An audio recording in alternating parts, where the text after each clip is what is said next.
My name is Walker Mitchell. I'm 87 years old. I want to ask you something, and I want you to actually think about it. Is there someone in your life, right now, today, who you love, but have never said it to? Not romantically necessarily. A brother, a father, a friend you've had for 20 years. Someone whose presence you depend on like oxygen, but have never once looked in the eye and said those three words. If there is, and I believe for most of you there is, I want you to understand something before this is over. That silence is not modesty. It is not strength. It is a decision, made again and again on ordinary days. And like all quiet decisions, it has consequences you won't fully understand until it is almost too late. I know this because of a man named Douglas Cole. I met him in a military hospital in Germany in 1974. He was 31 years old, and he had come within inches of never going home 3 weeks before I sat down across from him. What he told me that afternoon, I have carried for 50 years. Today I'm giving it to you.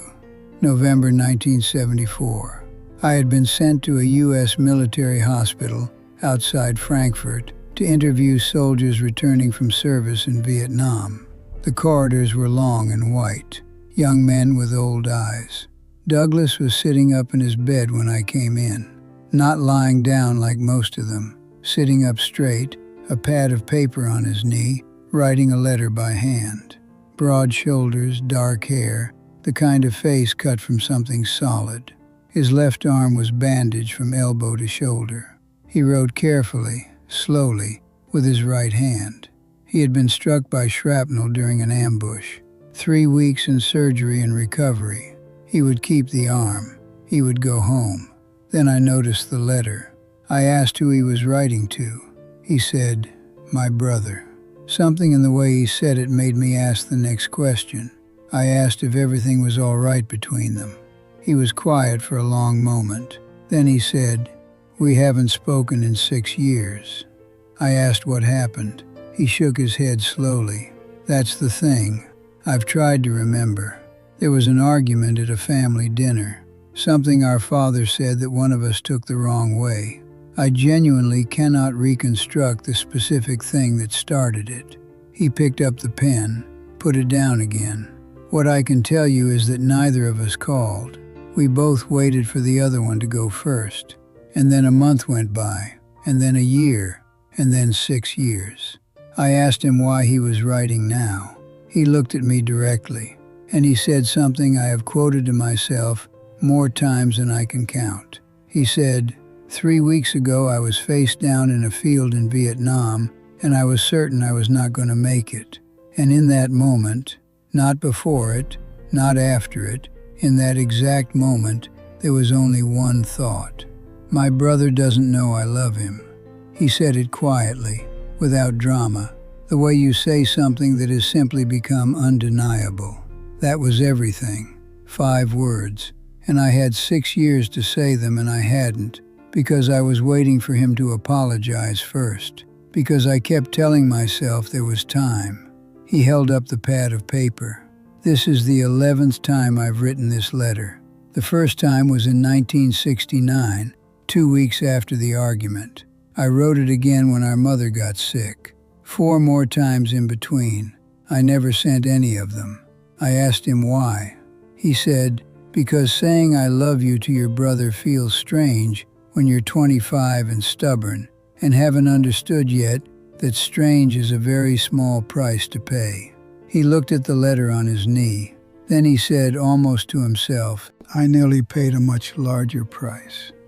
Now I want to talk to you, not about Douglas, about you. You are not in a field in Vietnam, which means you have something Douglas didn't have in that moment. You have time. But here is what 50 years of listening to people taught me about time.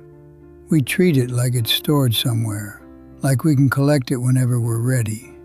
We say they already know. We say it would be strange. We say we're not that kind of family. And the days pass. and the silence calcifies. And what started as awkwardness becomes the shape of the relationship itself.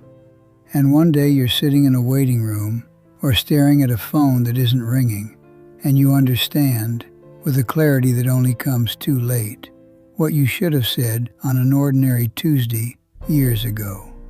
I know this from Douglas, and I know it from myself. My father was not a man who said those words. His father wasn't either. We showed up, we provided, we stayed. That was the love, demonstrated, never spoken. But when my father was in his final days, 79 years old, hospital bed, I sat beside him and I could not find the words. Not because I didn't feel them, because after 50 years of not saying them, they had become foreign in my mouth, too large for the space between us. I said other things, practical things. I held his hand.